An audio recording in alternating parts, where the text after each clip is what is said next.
Shalom. I just want to start by saying that there isn't much news from the Gaza Strip. Basically, there have been no more remains returned in the last few days, which of course is very disappointing and violates the agreements. Additionally, it was decided that soldiers from Turkey will not participate in Gaza's peacekeeping force, but other nations will, like Azerbaijan, Indonesia, and most recently Qatar was invited. Donald Trump met with the Emir of Qatar and told him how much he appreciated him. Donald Trump also threatened Hamas that if they don't get their act together within 48 hours, there'll be consequences, but that should not be taken in its literally, but rather should be understood as slowly moving Donald Trump into the position that he will allow Israel to continue doing the job. But today we're going to talk about the Netanyahu trials and general jurisdiction of Israel. The boomerang effect of Netanyahu's trials. In light of the recent testimony of the head of the police investigation unit against Netanyahu in the case known as 4000, the cases are numbered by the 1,000, 1,000, 2,000, 3,000, and 4,000, which is considered the most serious of the corruption cases against Netanyahu, where he supposedly received the unexisting crime of positive reviews and positive reports as a bribe, which in fact he didn't. The website that supposedly gave him that bribe has been against Netanyahu for over a decade. And the idea was, the quid pro quo would be to advance regulatory changes, which in fact he also didn't do. The testimony of Tzachi Chavkin, who would be, if the police ranks were army ranks, would be a lieutenant colonel, and he was the head of one of the units that investigated this case. And he already in 2018 turned to internal affairs and complained that there were irregularities and deviations from the directives of the investigation. That is, that the investigators went beyond the purview of their authority, which is critical because such cases, it is usually given to them by the Attorney General due to the level of the individual under scrutiny. And additionally, in addition to this egregious breach, also the basis for the main witness, Shlomo Filber's testimony, which was supposedly a meeting where Netanyahu gave him instructions on what to do, never happened. And nevertheless, the prosecution went ahead with his false testimony. But despite that, the case is just slowly falling apart. But not only that, the prosecution used coercion and blackmail to get the witnesses such as Filber to give their false testimony, which he has since then recanted.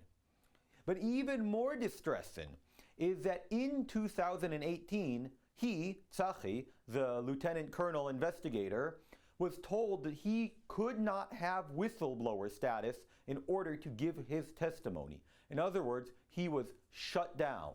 And only now, 7 years later, after he retired and could no longer be harmed, is he testifying, of course, for the defense. And this was last week. The week before, member of Knesset Moshe Saada, who is the former vice head of internal affairs, said similar things, as well as that already years ago he got complaints that the chief investigator, a brigadier general rank, Ritman, had said that Netanyahu is trying to get rid of him, that Netanyahu is responsible for sexual allegations against him. In other words, this gentleman, Ritman, was certainly not objective on this matter. Now, this is, of course, doesn't take into account that the cases against Netanyahu are a joke and always have been. Anyone with eyes and half a brain can see that. For example, one of the cases is corruption charges for $250,000 worth of champagne. Seriously? 25 years ago, when Netanyahu was lecturing at Harvard, he was receiving $100,000 an hour. I don't think he needs $250,000 of champagnes. Not to mention that this case too is falling apart, that the state appraiser was unable to value the champagnes, and their prices didn't add up, and so on and so forth. Receipts didn't exist, and so on and so forth.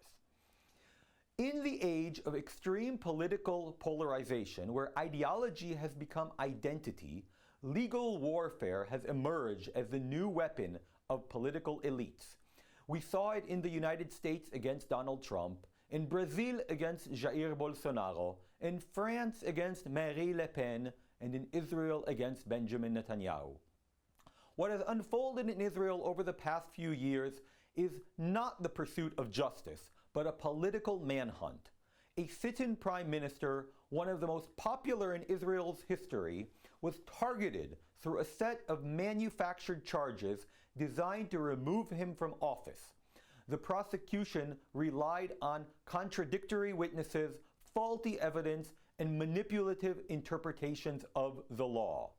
Even former Attorney General Avichai Mendelblatt admitted privately that Netanyahu's conduct was not criminal, but merely indulgent. Yet, the machine moved forward, because the goal was political elimination, not justice.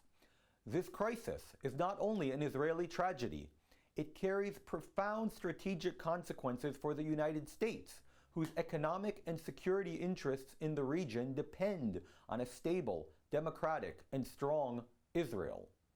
When legal institutions become partisan weapons, they destabilize allies and empower adversaries.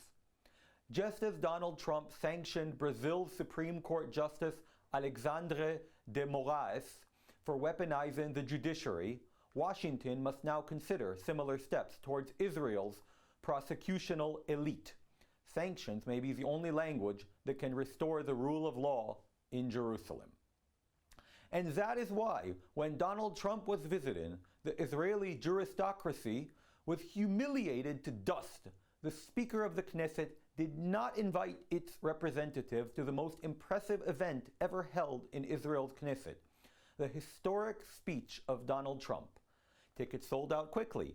Pnina Rosenblum and Sarah Netanyahu's stylists arrived, but the judge, Yitzhak Amit, and the Attorney General, Barhav Miara, were not invited to the glittering event.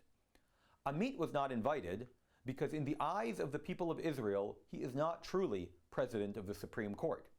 He was appointed through his friends in the Israeli juristocracy and through unprecedented orders issued by a Supreme Court panel headed by his friend Judge Yael Vilneri, contrary to the will of the people. Barhav Miara was not invited because she was fired from her job in light of the sharp politicization she brought to her role, in light of her low legal level, and in light of the apartheid legal regime she instituted in the state of Israel. One law for the left and for Kaplan, and another for the inferior creatures called the citizens of the state of Israel. Then the jurocracy was humiliated again when the President of the United States, the leader of the free world, turned spontaneously to the President of the State of Israel and asked him to pardon the Prime Minister. The humiliating fact that the President of the greatest superpower in the world and Israel's greatest friend has to interfere in this ridiculous farce of Netanyahu's trial only teaches the depths of the bottom of the barrel that we, the Israeli jurocracy, have reached.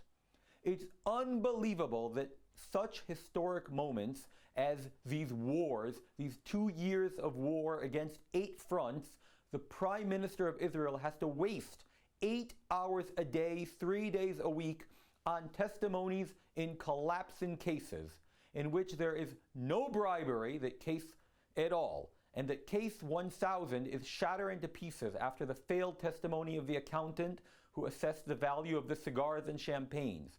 Why the state of Israel needs an external person, the leader of the free world, a man of peace and rescuer of hostages, to put up a mirror and present the jurocracy in an embarrassing and corrupt situation is ridiculous.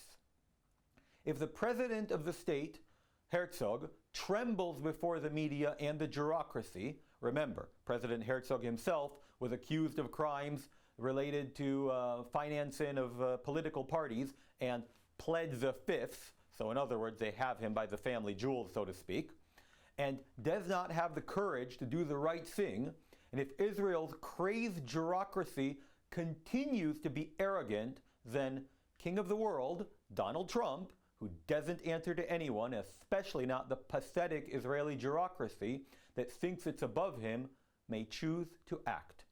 Remember, the crippling sanctions he imposed on Moraes in Brazil? It's possible that such things are just a trailer to what he will do here in Israel. That's it for now, and God bless you all. Shalom from Jerusalem.